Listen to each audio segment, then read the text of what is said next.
지난 주말 억수같이 쏟아붓는 비에도 남편이 들어오질 않아서 남편의 소지품을 챙기면서 이제 가방을 열어보았는데 거기에 돌아가신 아버지에게 남편이 편지를 쓴 거예요. 이제 공장도 사고 또 아버지께서 물려주신 사업이 이렇게 너무 잘 돼서 꿈인지 생신지 모르겠다고 정말 감사하다고 그렇게 쓴 뒤에 그런데 큰일인지 좋은 일인지 잘 모르겠지만 아버지 제가 바람이 났습니다. 이렇게 쓴 거예요. 그래가지고 결혼 이후에 이렇게 설레던 여자를 처음 만났습니다. 이렇게 쓴 겁니다. 자, 머리가 하얘지겠죠? 결혼 13년 만에. 근데 그동안에 아버지 돌아가신 홀시어머니와 시누이 셋이 근처에 살면서 너무나 우상이다시피 신랑이 그 시댁에 가서 날마다 살다시피 했는데 이제 겨우 그 신우가 모시기로 이제 하고 겨우 신랑이 집에 좀 와 있는가 했더니 이제 그래서 회사를 이제 물려받은 거예요. 그렇게 어머니한테 잘해가지고 물려받아서 딱 잘 되다 보니까 금세 바람을 피잖아요. 그러니까 그 시어머니와 신우한테 가서 날마다 눈치 보는 게 나았을까요? 바람을 피는 게 나았을까요? 그냥 정말 저 어머니한테 좀 그만 갔으면 좋겠다 했더니 이런 일이 왔습니다. 그리고 이제 자기 생각에는 절대로 바람을 못 피울 사람이라는 이거를 완전히 깨부시고 이제 실감이 나질 않았는데 그 뒤로 이제 메일 하면서 두 사람이 주고받은 메일을 이렇게 보게 되면서 상대방에 대해서 다 알게 됐답니다. 갓 이혼을 한 아이가 둘이 있는 그것도 집 근처에서 사는 사람이고 이번 설에는 처갓집에 가서 그 여자한테 메일까지 한 그 뻔뻔함을 보았답니다. 오늘 21절에 보면 이는 그때 큰 환란이 있겠음이라 창세로부터 지금까지 이런 환란이 없었고 후에도 없으리라. 자, 이 집사님에게는 이거보다 더 큰 환란이 있겠습니까? 여자에게는 남자 이것이 가장 크다 그랬는데 창세로부터 지금까지 이런 거를 경험한 일이 없을 정도로 큰 환란이었다고. 이걸 제가 읽는 게 아니라 우리는 이런 거 하면 딱 오픈을 하니까 저에게도 메일을 보내고 홈페이지에도 이걸 올렸어요. 그리고 늘 올렸을 때마다 하나님께서 해결을 또 해주셨습니다. 자, 계속 24장은 종말론을 얘기하고 있어요. 종말론을 그 마지막이다 한 번에 하면 되지 뭘 이렇게 날마다 하느냐. 저는 그래도 어떤 본문을 통해서도 오늘 나에게 주시는 음성이 있기 때문에 저는 그냥 그 본문을 또 하나도 놓치지 않기 위해서 마태복음 24장 가지고 이단들, 종말론자들이 수도 없이 이상하게 해석하는 이 본문입니다. 그래서 저는 그 이상하게 해석하는 해석을 그냥 우리들 삶에 비추어서 얼마든지 해석할 수 있다고 그래서 더더욱 본문을 빠지지 않고 읽으려고 합니다. 우리가 환란이 있으리니 난리가 있으리니 있어야 될 것이라고 얘기를 했어요. 그러나 난리가 올 때마다 우리는 가진 방법을 통해서 난리를 피해보려고 하죠. 그죠? 그리고 노력을 하게 되는데 우리는 환란 중에서도 가장 큰 환란은 오늘 무엇인가? 오늘 대환란, 큰 환란이 있겠습니다. 얘기를 했는데 오늘 첫째 멸망에 가증한 것이 거룩한 곳에 서는 것이라고 했습니다. 15절 다 같이 읽겠습니다. 시작. 그러므로 너희가 선지자 다니엘의 말한 바 멸망에 가증한 것이 거룩한 곳에 선 것을 보거든 읽는 자는 깨달을진저. 한마디로 이제 성전에 그 이상한 것이 와서 갖다 놓으면 이제 성전에 있어야 될 것이 있어야 되는데 이상한 것이 있으면 이제 멸망이다. 이 얘기는 선지자 다니엘의 말한 바 다니엘 9장 27절, 11장 31절, 12장 11절에 이미 이런 얘기가 나와 있습니다. 구약에 예언한 것이 그대로 이렇게 항상 이어지는데 그리고 이 얘기가 실제로 일어났는데 김용옥 씨는 구약이 폐해져야 된다고 그렇게 얘기를 했어요. 어떻게 다윗 같은 사람이 예수님의 조상이 될 수가 있느냐고 인격적으로 주님을 만나지 못했기 때문에 그분이 이런 얘기를 합니다. 구약은 오신 예수님에 대한 이야기고 신약은 오실 예수님에 대한 이야기인데 구약은 폐해져야 되겠다니요. 제가 여호수아 책을 냈는데요. 예. 얼마나 거기서 구속사 예수 그리스도를 만날 수가 있는데 김용옥 씨 같은 사람이 이렇게 정말 멸망에 가증한 것이 거룩한 곳에 섰어요. 그분이 이렇게 썼는데도 그분이 쓴 책이 또 잘 팔린다는 사실 때문에 제가 여러분들이 기도하시기를 바랍니다. 이 일은 어떻게 이루어졌냐면은 다니엘이 얘기하고 나서 다니엘서 그 11장에 보면은 BC 167년에 수리아 그 군대를 이끌고 온 그 안티오쿠스 에피파네스가 그 성전에다가 제우스상을 갖다 놓고 돼지의 피를 제물로 받아서 이 일이 진짜 일어났어요. 그리고 예수님이 지금 예루살렘 성전이 돌아나도 남지 않고 무너뜨리우리라 이렇게 예언하신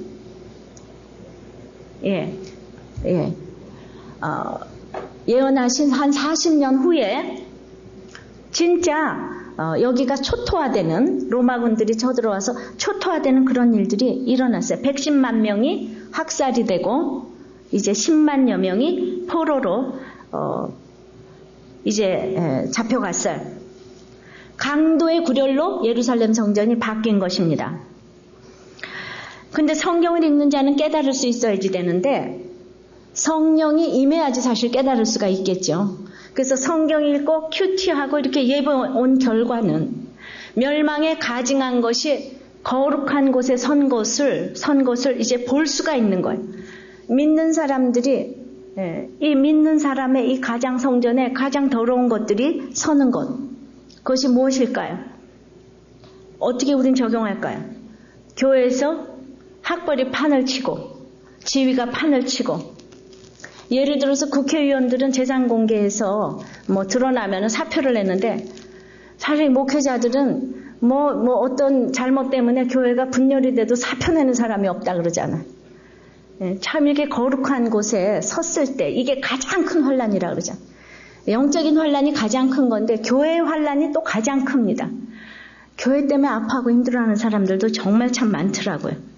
사단이 군대의 세력으로 유혹으로 환란으로 끊임없이 세력을 지금 과시하고 있는데 그 아치볼드 디 하트라고 21세기 기독교 임상 심리학자로 참 유명한 분이 계시는데 그분한테 어떤 저명한 목사님이 상담을 받으러 온 거예요. 나에게 무슨 일이 일어났는지 난 도대체 알 수가 없다. 이분은 너무나 목회를 성공적으로 하고 또 그 뭐 확신에 차 있었고 항상 확고하고 그 사람들은 그가 전하는 그런 말에 감동을 했고 기대보다 훨씬 교회가 성장을 해갔고 누가 보더라도 성공한 사람이었어요. 많은 사람들은 대국민적으로 나갈 것을 청했고 계속 텔레비전에서 요청을 했고 책들도 계속 이제 써달라고 출판사에서 책 써달라고 안달이었어요. 자, 그런데 이렇게 거룩한 이분이 갑자기 50이 넘은 그 생일에 그냥 갑작스럽게 두려움에 압도당하고 말았다는 겁니다. 뭔지 모를 두려움에 압도당하고 피하고 싶고 잠도 안 오고 많은 생각이 머릿속을 스쳐갔어요. 왜 인생은 이렇게 짧은 거야? 왜 그렇게 내가 원하고 갈망하던 일들은 일어나지 않는 거야? 목사로서 성경이 하나도 중요한 것이 아니야. 사람들은 다 나에게서 모든 것을 와서 뺏어만 가지 나를 도와주는 사람은 아무도 없어. 다 나는 모든 사람들이 나에게 무엇을 해주기만을 원해. 진심으로 나를 걱정해주는 사람은 아무도 없어. 그리고 그의 결혼 생활은 뭐 최고는 아니었지만 나름대로 성적으로 만족스러웠다고 합니다. 그럼에도 이 목사가 원한 것은 모든 도덕성을 다 던져버리고 다른 사람과 성관계를 자유분방하게 맺고 싶은 욕구가 있었다는 거예요. 그러니까 이런 생각이 두렵기도 하고 부끄럽기도 하고 그렇지만 여전히 그 생각에 빠져 있는 거예요. 정말 서서히 깊고 깊은 우울증으로 빠져 들어갔다는 겁니다. 우리가 생각하기에 어떻게 그런 목사님 그럴 수가 있는가? 멸망에 가증한 것이 거룩한 곳에 서는 건 이렇게 다 순간적이고 누구도 목사도 장로도 집사도 예외가 없다는 것을 우리에게 이렇게 보여줍니다. 그러면은 이렇게 멸망에 가증한 것들이 그렇게 서 있다면은 그러면은 대비책은 없는가요? 구원의 길은 없을까요? 두 번째는 반드시 이 환란은 구원의 길이 있다는 거예요. 주님은 항상 이 얘기를 하려고 이 말씀을 하시는 거예요. 구원의 길은 있어요. 어떻게 성경을 읽는 자는 깨달을진저 그랬기 때문에 성경을 읽어야 돼요. 성경을 읽으면 반드시 구원의 길이 보입니다. 근데 우리는 난리가 있으리니 이렇게 얘기를 하게 되면은 밤낮 시기만 따지는 거예요. 그때가 언젠데요? 근데 주님은 너는 산으로 도망가라. 뭐 물건을 가지러 가지 말라. 이렇게 살아라. 이렇게 명령을 하는 거예요. 환난에서 면해지는 길은 이렇게 살아야 되는 거예요.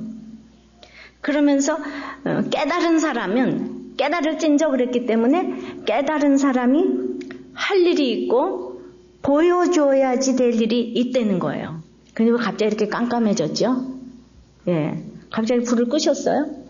네. 아닙니까? 내 눈이 그런가? 예. 그러니까 성경을 읽는 사람은 보여줘야 될 것이 있고 깨달아서 내가 이렇게 깨달아서 할 일이 있고 보여줘야 될 일이 있다는 거예요. 이 환난 가운데서도.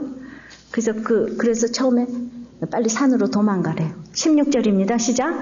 그때 유대에 있는 자들은 산으로 도망할지어다. 이게 명령이에요. 도망은 급히 가는 거예요. 그러니까 산으로 경건 생활을 하라는 거예요. 그냥 있으면 안 된다는 거예요. 여러분들이 아무리 오늘 큰 환난이 있어도 예배로 목장으로 큐티로 이 경건한 사람들과의 만남, 이 산으로 가야 되는 거예요. 그것도 급한 마음으로. 여전히 성과 촌에 있으면은 세상이 보이기 때문에 주님은 오늘 가장 시급하게 명령한 것이 산으로 도망가랍니다. 남편이 바람을 펴도 산으로 도망가랍니다. 자식이 난리를 쳐도 산으로 도망을 가라고 합니다. 믿음이 성숙할수록 우리는 심플 라이프예요. 예, 그런 것 같아요. 점점 이렇게 산으로 오다 보니까 정말 제가 요즘에 뭘 사 먹으러 갈 시간도 없고 입으러 갈 시간도 없어요. 주여. 그러니까 이렇게 경건하게 살면 사실 필요한 게 점점 없어지는 거예요. 정말 어쩌면 이럴까. 정말 시간이 이러네요. 예. 정말 갈 시간이 없는 거예요. 그런데 내 인생에서는 소중한 게 너무나 많아서 우리는 구조적으로 소중한 게 많아요. 자기 열심히 하늘을 찌르기 때문에. 그래서 우리는 교회와 목장과 이런 양육 모임에 못 올 이유가 너무 많아요. 여러분들 그렇게 소중한 게 많은 게 아니에요. 남편, 아내, 부모가 먼저가 아니에요. 이렇게 산으로 도망가지 않으면 자녀 문제를 해결할 수가 없는 거예요. 그래서 나의 도망가야 될 이런 교만은 뭔가? 내가 도망가야 될 교만은 뭔가? 도망가야 될 게으름은 뭔가? 이 도망가야 될 욕심이 뭔가? 이렇게 여러분들이 생각해 보는 거예요. 큐티란 게 딴 게 아니에요. 생각해 보는 거예요. 그 다음에는 물건을 가지러 가지 말래요. 17절입니다. 지붕 위에 있는 자는 집 안에 있는 물건을 가지러 내려가지 말며. 이제 산에 못 간 자는 이제 지붕에라도 올라가서 이제 기도를 합니다. 그러니까 이제 산에 못 가니까 늘 변명이 많아요. 지붕에 올라갔어요. 유대인의 지붕은 기도처예요.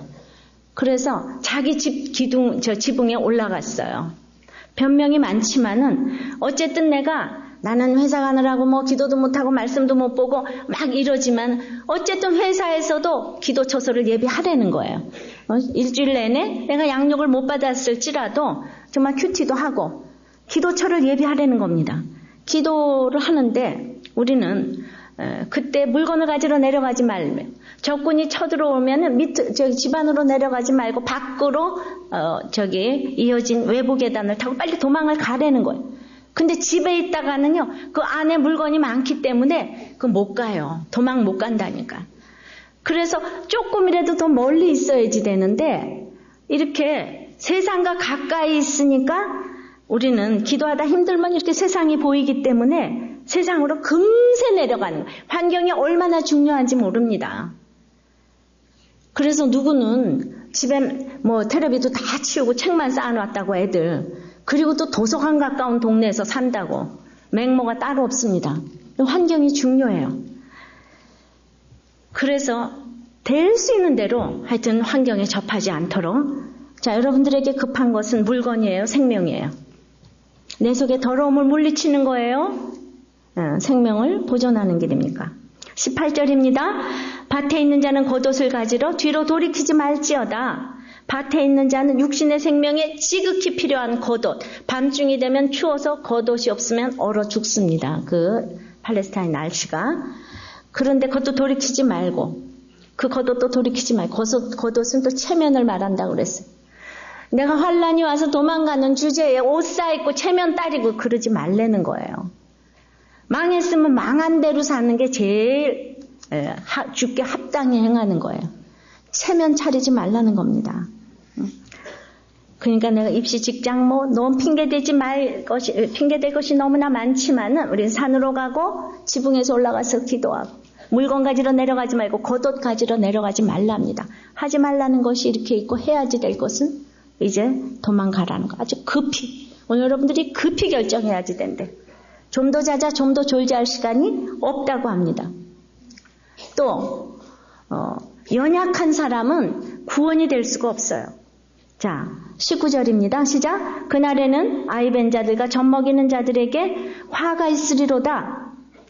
이 본문은 읽고 다 임신하지 말자 이렇게 적용하시면 안 되는 거예요. 근데 문자적으로 또 그렇게 적용하는 분들도 많더라고요. 자, 아이bes어요. 젖먹이에 걔네를 데리고 도망가기 쉽겠습니까? 도망 못 갑니다. 이제 어떻게 그거를 적용해야 될까요? 아이bes다는 거는 잉태는 했는데 해산은 못했어요. 젖먹이는 태어났는데 양육은 안 됐어요. 한마디로 내가 잉태는 태어나지 못한 거는 구원의 확신이 없어요. 근데 구원의 확신이 있는데 양육이 안 됐어요. 자라지를 못해요. 그러니까 건강하지 못해요. 이런 사람들은 환란의 날에 승리할 수가 없는 거예요. 구원을 받을 수가 없는 거예요. 그리고 정말 마지막에 내가 구원받지 못하는 거는 구원의 확신이 없는 애들, 양육되지 않는 아들 때문에 서로 죽는 거예요. 제일 큰 화가 있으리로다. 화가 있으리로다. 아이벤 자들, 젖먹이는 자들에게. 내가 자식 문제 때문에 결국은 가장 큰 화를 당하더라고요. 여러분들은 어떠세요? 그 유경사업을 크게 하던 이사장이 엘리트 교수인 아들이 그냥 참혹하게 죽인 사건을 기억하실 것입니다. 기억하시죠? 네. 40세에. 그런데 최후 진술에서 그냥 40년 동안 참았는데 자기가 그냥 20년을 못 참고 아버지를 죽였다고. 이게 무슨 말입니까? 아이들을 양육시키지 아니하고 예수 안 믿게 하고 양육시키지 않으면 그 돈을 많이 벌어서 그 명문대에 유학까지 갔다 와서 교수까지 시킨 아들이 그 아버지를 참혹하게 죽였어. 신문은 그 아들을 욕했지만은 우리를 생각해 봐야 돼요. 우리가 그 심리학적인 그 용어로 이제 이제 아이가 부모가 그렇게 싸웁니다. 아빠가 엄마를 그렇게 때린답니다.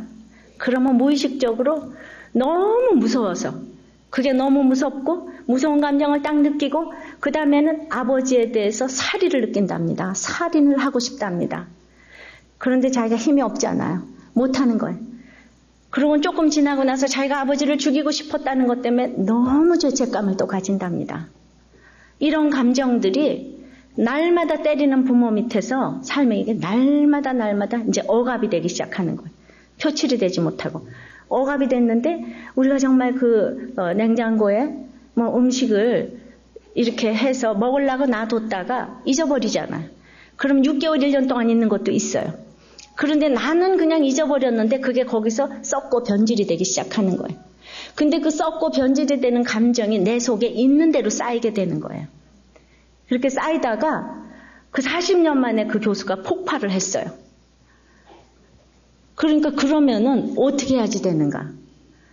그래서 그 쌓이고 변질됐던 이런 모든 것들은 이렇게 털어놔야지 되는데 한 번도 털어놓지 않고 예예예 했기 때문에 그거를 오픈해야 되는데 심리학의 별게 아니고 그냥 우리 오픈을 셀프 컨트롤 디스클로저라고 이렇게 얘기하더라고요. 셀프 컨트롤 디스클로저.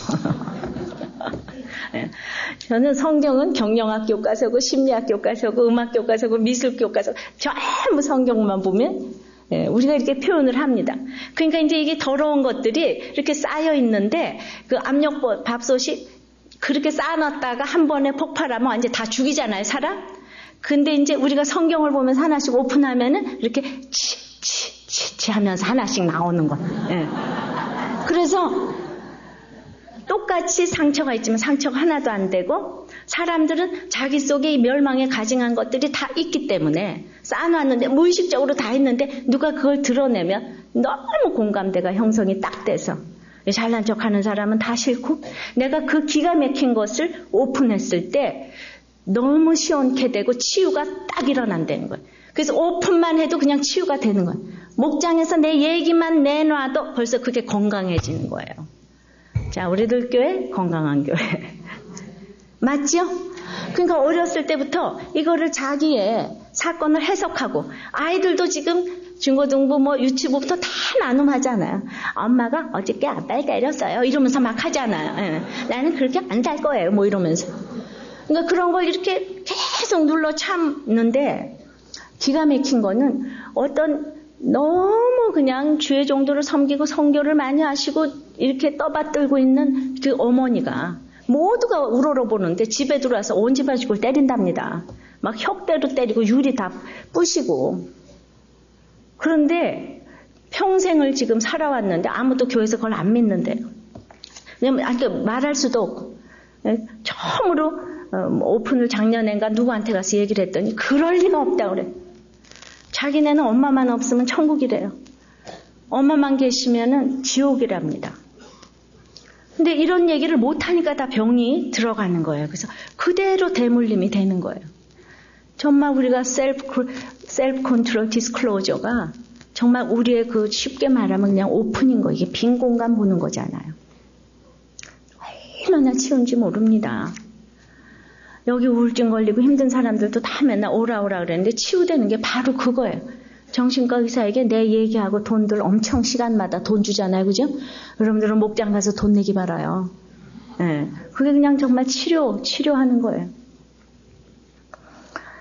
아이들을 잘 키우려면 잘 살아야 되고요. 잘 살으려면 그렇게 구원의 확신을 넣어줘야 되고 양육을 잘해야 될 줄을 믿습니다. 어떤 환란이 와도 애들 잘 키워놓으면 그 환란에서 다 승리하는 거예요. 걱정할 것이 없습니다. 그래서 이제 20절에 시작. 너의 도망하는 일이 겨울에는 안식일에 되지 않도록 기도하라. 도망하는 일도 때를 맞춰야지 되는데 때에 맞게 준비를 못하는 사람은 도망을 가도 이렇게 겨울에는 안식일에 이렇게 가게 되는 거예요. 겨울은 힘들고 안식일은 여행의 제한이 있던 때이기 때문에. 자, 10달 동안 애를 가졌어요. 그런데 그 날과 시는 모르지만 대충 내가 언제쯤 날지는 대충 알아요. 예수 믿는 사람은 나도 모르지만 대충 뭘 알아요. 내가 학생회 때, 어머니의 때, 아내의 때, 전도인의 때, 이 때에 순종하라고 그랬는데 내가 순종하고 싶어서 순종한 게 아니라 말씀을 읽다 보니까 하나님이 그 때에 순종하게 해주셨어요. 절대로 겨울에 도망가지 않게 하셨어요. 절대로 안식일에 도망가지 않게 해주셨어요. 우리는 구원받고 양육 잘 받고 있으면 항상 하나님이 때를 맞추었다고 늘 우리의 간증은 하나님이 때를 맞추었다고 그렇게 얘기를 합니다. 그러므로 우리는 자기의 잘못이 없어도 당할 수 있는 이런 환란에 어려움에 대비를 해야지 되는데 이렇게 도망가는 것도 때를 맞춰서 도망가야지 되니까 우리가 아픈 것도 날짜 정해서 아파야 되는 거 아시죠? 이 말씀대로 제가 있잖아요. 아픈 것도 진짜 날짜 정해서 아픈 것이 제가 늘 감기 걸리고 목 아프고 뭐 배 아프고 어렸을 때부터 저는 약골이에요. 예. 그냥 뭐 이상하게 약골이에요. 그래서 뭐 1년에 하여튼 한 달 정도는 초등학교 학교를 못 나간 것 같아요. 그런데 지금도 계속 아픈데 정말 날짜 정해서 아프는 거로 주일날은 안 아프잖아. 아니 주일 아파도 말씀은 전하게 하시는 거 있죠. 전 늘 희한한 거 하나님 때를 맞추는 걸 늘 느낍니다. 사실 저 일주일 내내 아픈 적이 많다니까요. 내가 다른 사람의 구원을 위해서 나갈 때 이렇게 날짜도 정해서 아프게 하시는 것을 믿습니다. 그만큼 다른 사람들을 사랑하니까 막 아플 수가 없는 거예요. 우리 엄마들이 아플 수가 없잖아요. 우린 그래서 언제나 엄마는 안 아프잖아요. 그죠? 엄마는 늘 안 아픈 사람이에요. 엄마는 배가 안 고픈 사람이고 안 아픈 사람이에요. 그렇죠?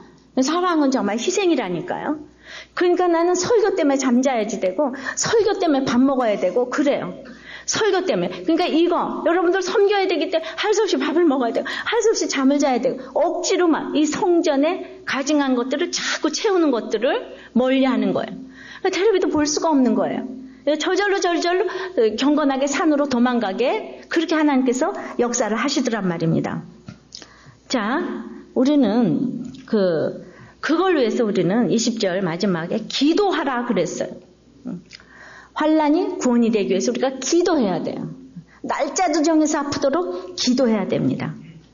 21절입니다. 이는 그때 큰 환난이 있겠습니다. 창세로부터 지금까지 이런 환난이 없었고 후에도 없으리라.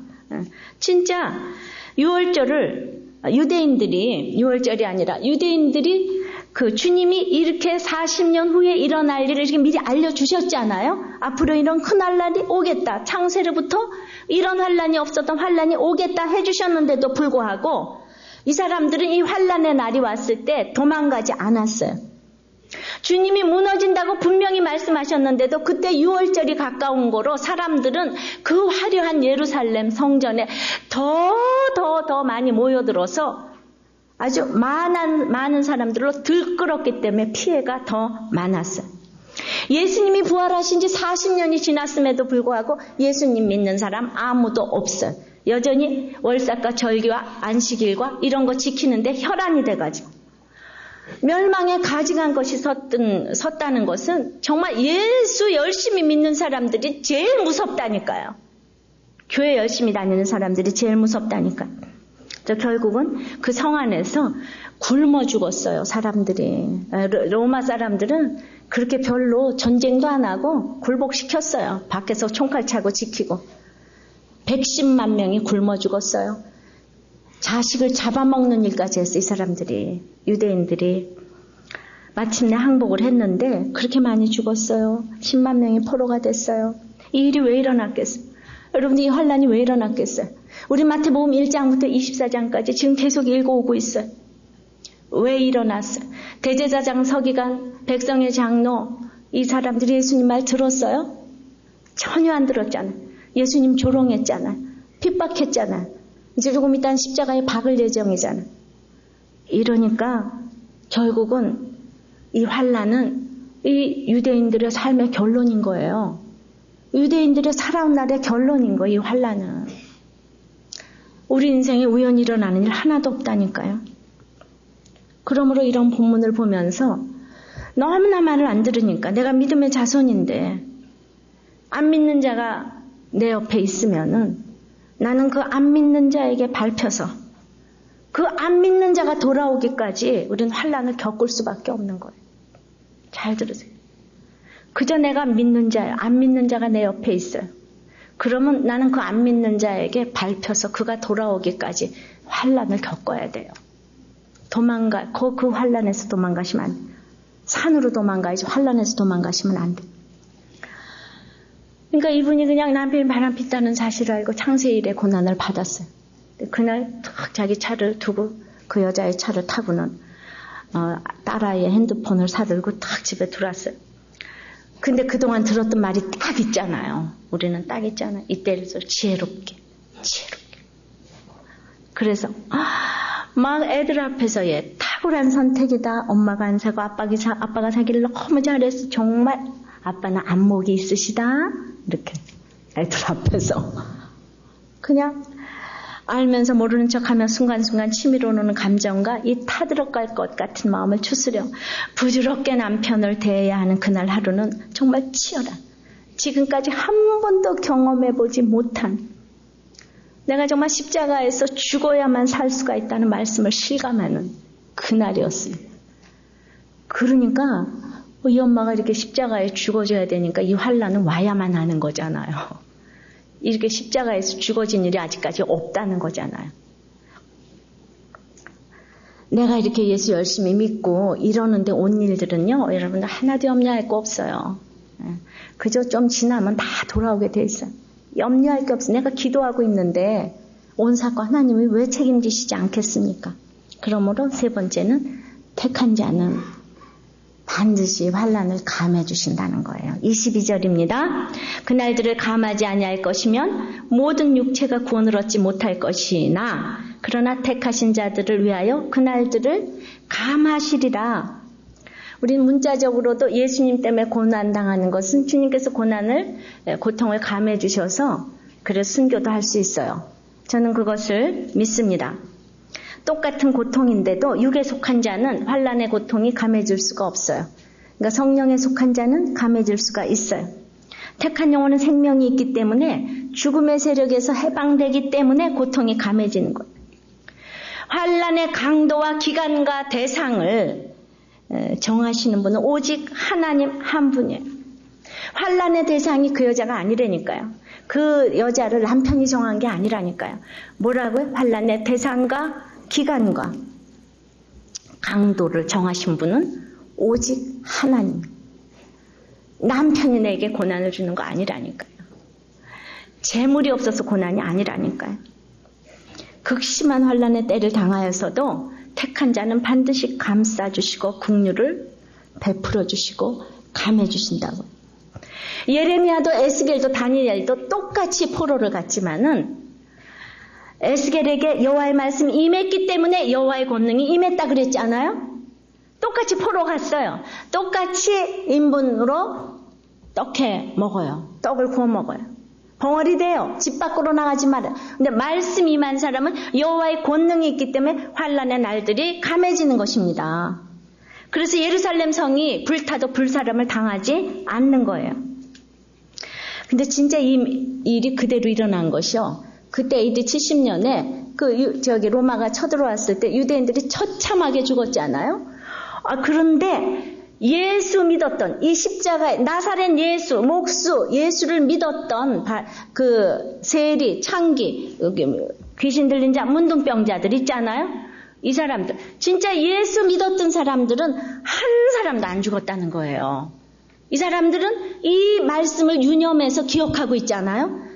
지금 그 때가 될 때 산으로 가라. 지금 겉옷을 가지러 가지 말라. 말씀을 들었잖아요. 근데 AD 68년에 로마군이 진격했다는 얘기를 듣고 어떤 소유에도 미련을 보이지 아니하고 요단강을 건너서 그때 펠라산으로 도망을 다 갔다는 거예요. 말씀을 믿은 사람만 다 도망을 갔다는 거예요. 그래서 진짜 소위 믿는다고 하는 사람은 한 사람도 안 죽었다는 거예요. 이거 믿으세요? 네. 폭탄이 떨어져도 환난을 안 당할 줄을 믿습니다. 자, 그래서 하나님 말씀을 귀담아 듣는 것이 얼마나 살 길인지 몰라요. 그래서 나의 환난이 감해지려면 이렇게 오늘 산으로 도망가고 물건 가지러 돌이키지 말고 빨리 순종을 해야 되는 거예요. 23절입니다. 그때 사람이 너에게 말하되 보라 그리스도가 여기 있다. 혹 저기 있다 하여도 믿지 말라. 나는 환난을 감해 주시는 이런 엄청난 존재인데 아직까지도 이렇게 환난이 왔는데 정신을 못 차리고 이 고통만 좀 피하겠다고 거짓 가르침도 좋고 이단도 좋고 우린 끊임없이 이렇게 미혹받는 존재예요. 산으로 가라니까 말 안 듣고 지붕으로 가더니 지붕으로 가서 또 말 안 듣고 밭으로 가더니 밭으로 가서 또 말 안 듣고 이제 겨울에 도망가고 안식일에 도망가고 나의 열심히 하늘을 찌르고 뭔가 열심히 하는 것 같은데 날마다 뭐를 못 맞히는 거예요. 그리고 나는 왜 되는 게 없냐고 이렇게 얘기를 합니다.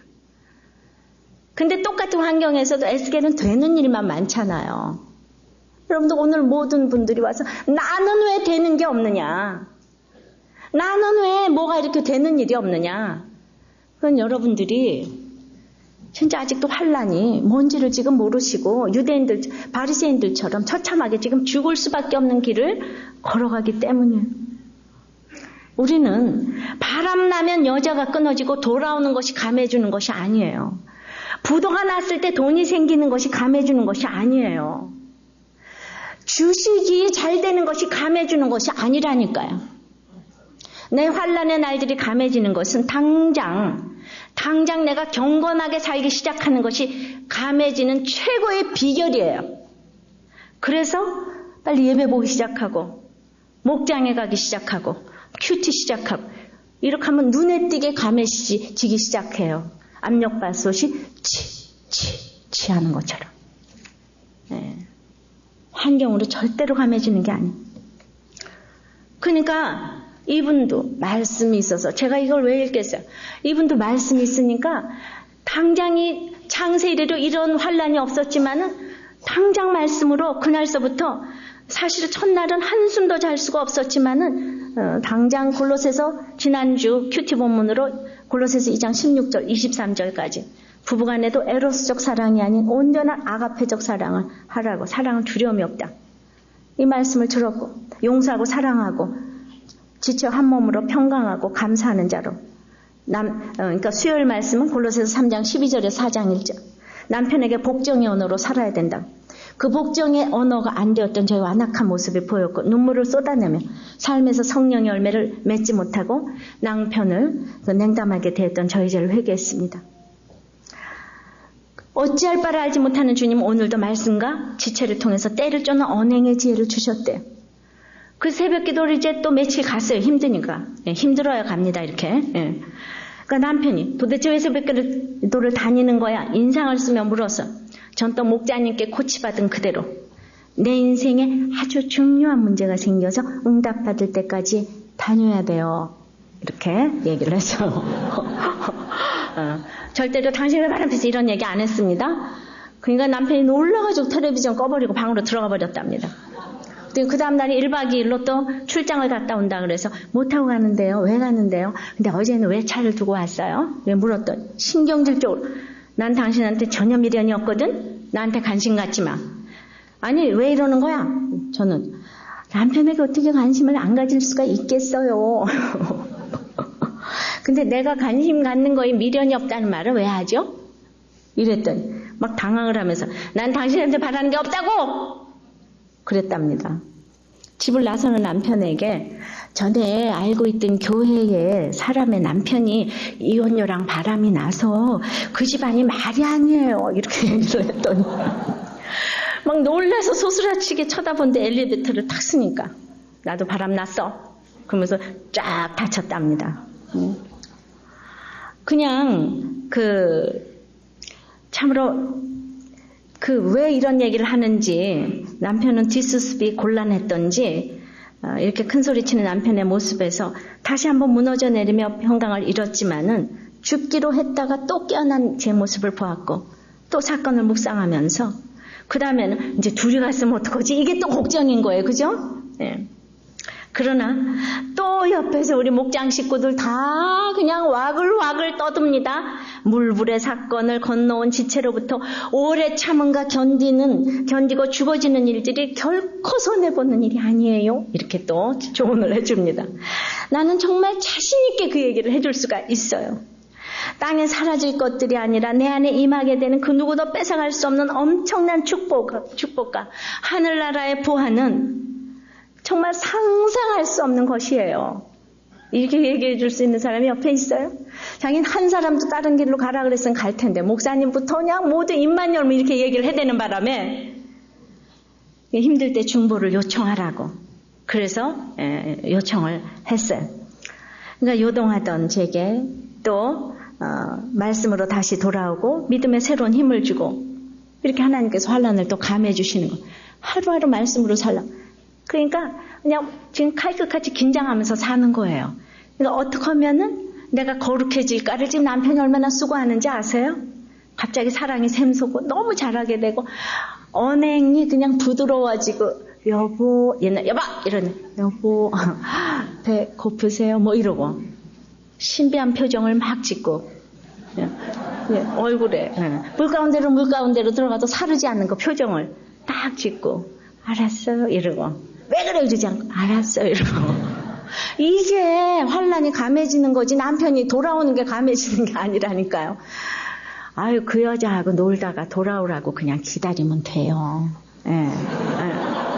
아유 그러면 더 귀한 줄 안다니까. 내가 이렇게 기도하고 있는데 하나님이요 꼼짝도 못한다고요. 예. 자 그래가지고 날이 갈수록 사실 강팍해지지만은 우리는 이렇게 문제를 해결해 가야 되는데 많은 사람들은 거짓 그리스도와 선지자를 쫓아나가는 게 24절입니다. 거짓 그리스도들과 거짓 선지자들이 일어나 큰 표적과 기사를 보여 할 수만 있으면 택하신 자들도 미혹하게 하리라. 그러니까 할 수만 있다면 우리는 지금 내 기가 막힌 문제에 똑 떨어지는 구세주가 있다면은 쫓아가지 않겠습니까? 그냥 그 여자를 물리쳐주고 뭐 이런 거 있다면은 막 거기 흥신소 쫓아가고 이러지 않겠습니까? 우리는 남유다의 아하스 왕도 전쟁에서 미가 선지자가 올바른 얘기하는데 미가 선지자 놔두고 있잖아요. 슬쩍 십자가를 치워놓는 우리야 선지자. 우리야 선지자를 찾았어요. 우린 그래요. 나한테 아무리 좋은 거라도 싫은 얘기는 딱 듣기가 싫은 거예요. 네 죄를 봐라. 남편이 말 안 폈는데 왜 내 죄를 봐? 이러죠, 그죠? 보통 사람들. 이혼해. 자기는 이렇게 말 안 들었으면 정말 이혼하고 싶었다는 거예요.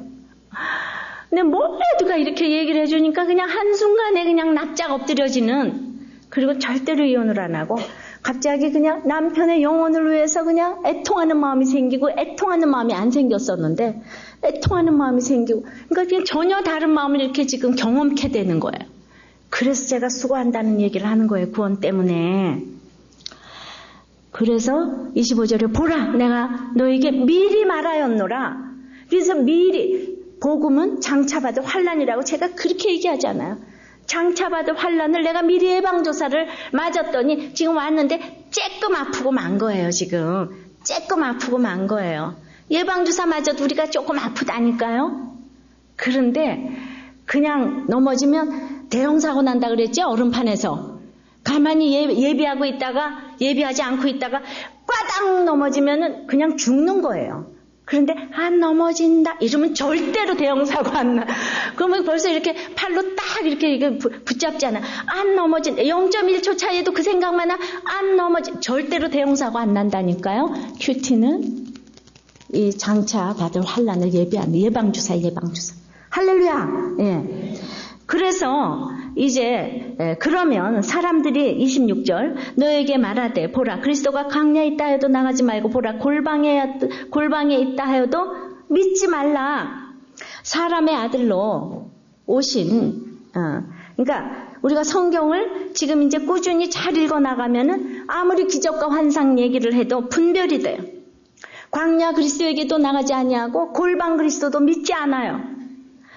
믿어야 될 곳, 믿지 말라는 것, 나가야 될 것, 믿어야 할 것, 이런 것이 다 분별이 되는 거예요. 그래서 우리는 결혼과 직장을 미리 잘 정하는 것이 얼마나 축복인지 몰라요. 얼마나 시간을 절약하는 길인지 몰라요. 우리가 나중에 몰랐다고 핑계하지 말라고. 예. 제가 그냥 결혼을 할 부부가 와서 줄을 서달라고 하는데 한쪽은 이제 재혼이고 한쪽은 초혼이에요. 그런데 여기 교회를 지금 그래도 명색이 몇 년 왔는데 아직 수요예배도 안 오고 목장 예배도 안 오고 이제 1대1도 안 받고 그래서 어쩌려고 그러냐 내가 그랬는데 그냥 제가 너무 안타까운 거예요. 더군다나 재혼인데 우리들 교회까지 와서 이렇게 열심히 안 나면 안 된단 말이에요. 안타깝게 제가 얘기를 했어요. 너무 지금 기분이 나쁠 것 같아요. 하여튼 주례 받으러 와서 기분 나쁜 사람이 한둘이 아니에요 지금. 그런데 그만큼 결혼 생활이 쉽지 않은 거기 때문에 제가 미리 이렇게 침을 준다니까요. 예방주사 찔러준다니까요. 이번에 우리 이창영 전도사 이제랑 결혼했어요. 우리 참 가난한 청년이고 청년들이 온 교회가 다 가가지고 우리 막 통성기도 했잖아요. 그리고 적용시키고 신랑 신부가 우리들 교회 교인들이니까 그냥 엄마 아버지 또 다 적용했잖아요. 시부모 입장에서 이렇게 해서 한마디씩 다 적용했잖아. 앞으로 시집살이 시킬 것인가 안 시킬 것인가. 증인이 돼. 그리고 청년부가 가서 그냥 찬양대를 해주고 이게 완전히 전도대회지요. 부흥회 했다니까요. 우리의 결혼식은 그렇게 부흥회로 쓰여져야 되지 않겠어요? 근데 아무것도 없어도 이렇게 믿음으로 결혼을 하니까 뭐 생기는 것도 많고 결혼식 통해서 난 부자 됐을 것 같아 이 집이. 그래가지고 또 뭐 그랬더라고요. 그냥 그 주인집 아저씨가 바람 나와서 그냥 가구들도 물려주고 갔고 뭐 생긴 게 그냥 뭐 한두 가지가 아니라고. 뭐 곳곳에서 뭐 고수부지에서는 뭐 데이트 장소를 제공해줬고 뭐 그러니까 이렇게 결혼식이 재밌고 축제고 그냥 우리가 울고 웃고 그냥 정말 모두가 와서 부러웠을 것 같아요. 여러분들 나중에 몰랐다고 핑계하시면 안 돼요. 그래서 우리 색시가 신랑한테 수요예배하고 목장예배 나가기로 각서를 지금 받기로 했다는 소식을 풍문에 들었어요. 우리는 정말 있잖아요. 성경을 잘 읽어가야지 가야 될 곳, 안 가야 될 곳이 분별이 됩니다. 27절에요. 번개가 동편에서 나서 서편까지 번쩍인 같이 인자의 임함도 그러하리라. 인자의 임함, 사람의 아들 오신 주님의 임함은 평범한 일상 속에서 내가 나가지도 않고 집에만 있어도 주님을 볼 수가 있어요. 예수님은 공개적으로 오픈돼서 오세요. 광야와 골방에서 오라고 할 때 자꾸 그런 데 가는 거는요. 결국 나에게 환난의 날이 감해질 수가 없는 거예요. 이단들은 비밀스럽게 테이프도 몰래 이거는 너만 들어 이러는데 틀렸어. 교회 이름도 안 밝히고 무슨 선교의 말씀 이렇게 하는 거 있잖아. 이거 아닌 거. 오픈돼야 되는 거. 뭐가 우리는 하나님을 파는 세일즈맨인데 뭐가 비밀입니까? 뭐든지 투명해야 돼. 오픈돼야 돼요. 그래서 속에 있는 더러운 것들이 이렇게 자꾸 나와야 된다 그러잖아요. 자기도 모르게 남들이 얘기할 때, 남들이 오픈할 때, 나도 저렇게 더러운 게 있었지? 공감한다니까요. 그 얘기가 쉽게 나온다니까요. 이게 얼마나 정말 치유의 은혜가 임하는지 몰라요. 결국은 투명하다는 거는 내가 힘들지만은 나를 건강하게 하는 거예요. 내가 살기 위해서 오픈하는 거예요. 뭐 남들 때문에 하는 거 아니라니까요. 자, 번개의 번쩍임 같이 오신다고 그랬는데 나의 모든 평범한 생활은 어느 한순간에 번쩍임을 위해서 예비되는 생활이에요. 오늘 주님이 올림픽 운동장에 오신다고 그래도 내가 오늘 할 일 있으면 안 가도 돼요. 뭐 시간이 있으면 가보세요. 그런데 시간이 없으면 안 가도 번개의 번쩍인 것이 다 보게 돼 있어요. 염려하실 것이 없어요. 내가 평범한 일상생활을 잘 살았는데 우리 남편의 죽음도 한순간에 번쩍임의 사건이었어요.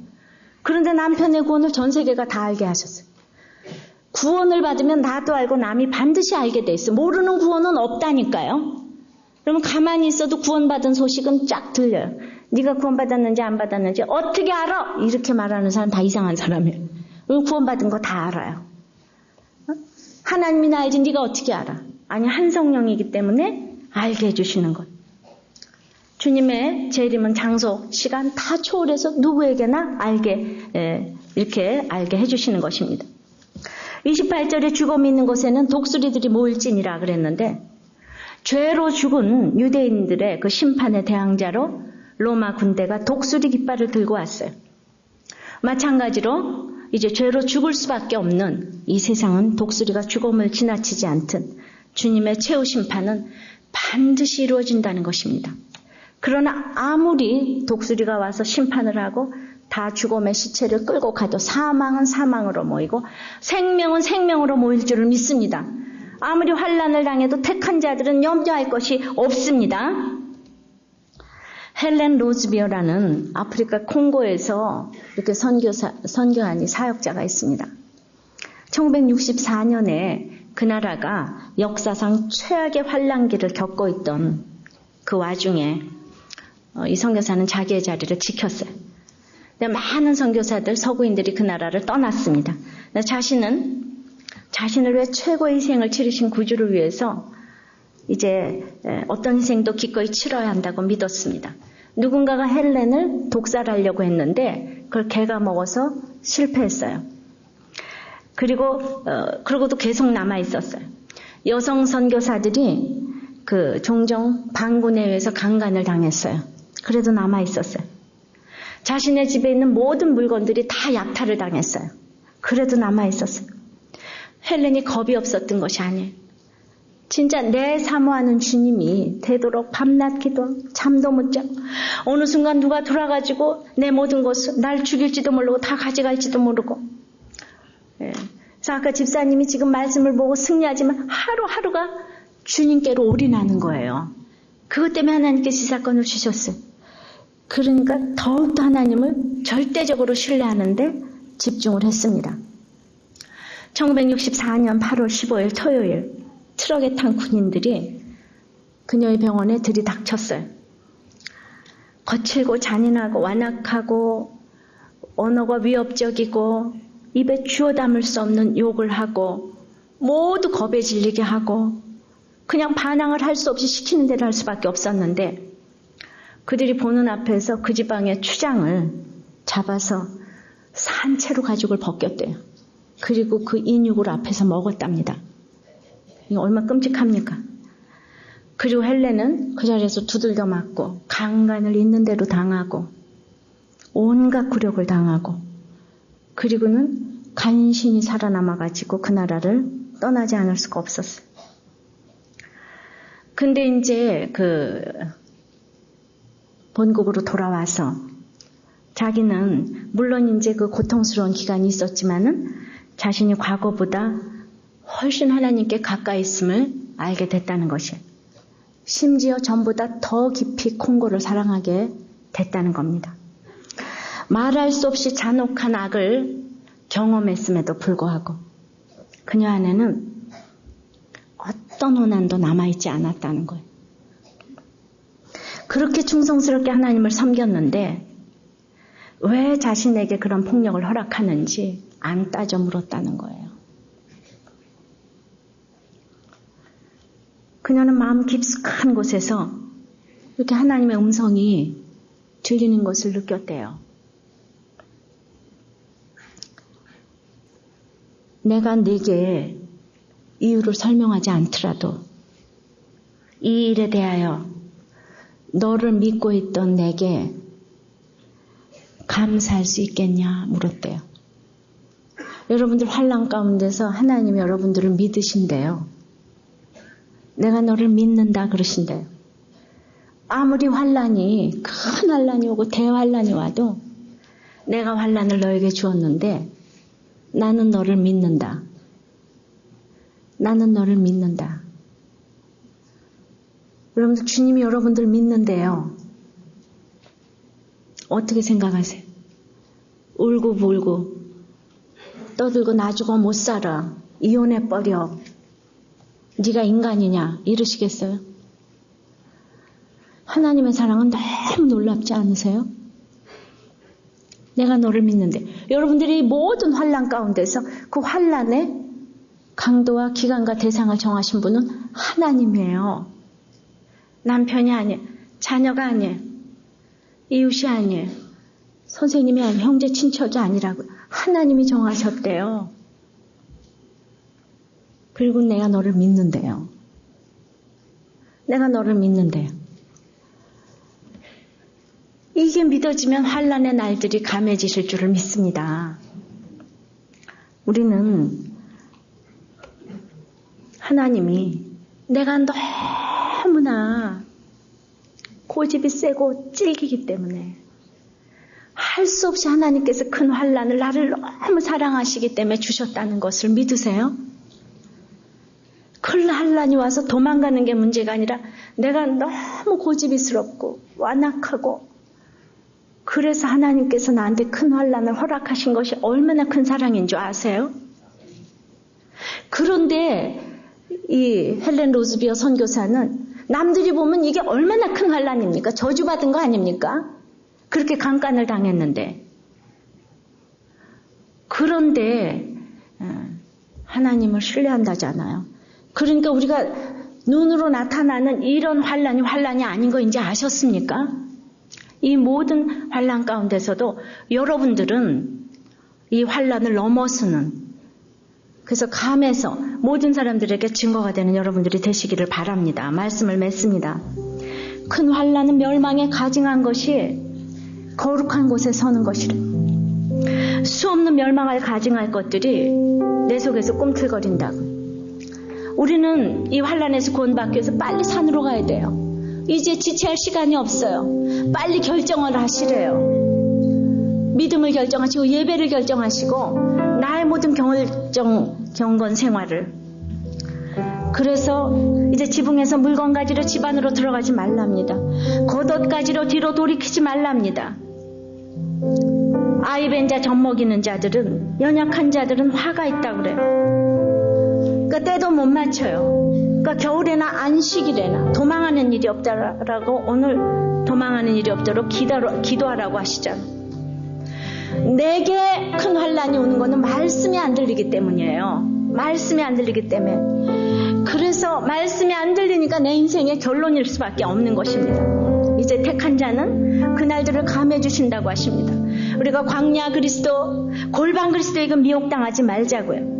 번개의 번쩍임 같이 주님이 오실 것인데, 날마다 평범한 일상 속에서 잘 살 때 하나님이 나를 어떻게든지 쓰실 것을 믿습니다. 그래서 오늘도 우리가 정말 내 사모하는 주님이 되라고 이 모든 환난을 주시는 주님을 찬양하십시다. 그런데 주님이 산으로 도망가라는데 못 가고, 내 집에 기도회에서 하다가 또 세상이 보이고, 또 겉옷을 가지러 가다가 자식은 양육시키지도 못하고 아이만 빼고 젖먹이들 데리고 환난에서 힘겨워하는 저희들을 주여 불쌍히 여겨 주시옵소서. 그러므로 이제 참으로 아무것도 된 일이 없어서 도망간다고 또 겨울에 가며 안식일에 가며 나는 무엇이든지 열심히 하고 있는 것 같은데 이렇게 때를 못 맞추기 때문에 나는 날마다 많이 했는데 나에게 왜 되는 일이 없냐고 하나님께 원망하는 저희들을 불쌍히 여겨 주시옵소서. 주님, 우리의 욕심과 아버지 한 육신의 정욕과 이생의 자랑과 안목의 정욕 때문에 날마다 찾아 날마다 졸자 하면서 주님의 명령을 날마다 비끼고 있는 우리의 악을 보게 하여 주시옵소서. 아버지 하나님, 빨리 산으로 도망가라고 하는데 아버지 하나님, 날마다 우리가 적용을 못합니다. 어느 산으로 가야 되겠습니까?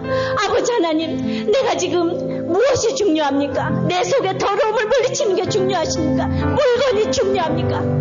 아버지 하나님, 체면이 중요합니까? 생명이 중요합니까? 그러므로 아버지 하나님, 이렇게 큰 환난이 왔는데 내 자녀들은 구원도 못 받고 양육된 사람도 없고 우리 집에서 아무도 구원된 사람도 없고 주님, 내 삶의 결론인 것을 인정하지 않을 수가 없습니다. 주여, 내 속에 가증을 주어 불쌍히 여겨 주시옵시고 이제 참으로 그래도 아버지 하나님, 장세로부터 이 같은 환난을 겪은 일이 없을 정도로 이 환난이 우리 가정에 왔습니까?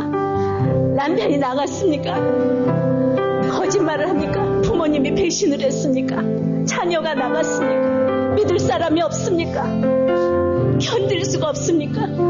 주님, 이 환난은 나를 위해서 주님께 나오라고 하나님께서 주신 사랑의 편지인 것을 알게 해주시옵시고 이 환난 가운데서 택하신 자들이 되어서 주님께서 오늘 내가 너를 믿는다 하시는 이 음성을 듣기를 원합니다. 이 환난 가운데서 내가 너를 믿는다. 저희들이 절대로 나가지 아니하고 골방 그리스도, 광야 그리스도 찾아 나서지 아니하고 내 환경에서 주님을 찬양할 수 있도록 주님 역사하여 주시옵소서. 주만 사모하게 도와주시옵소서. 어떠한 환난이 와도 반드시 감해 주시는 주님의 역사를 증거하는 저희들 될 수 있도록 은혜를 내려 주시옵소서. 예수님 이름으로 기도합나이다. 아멘.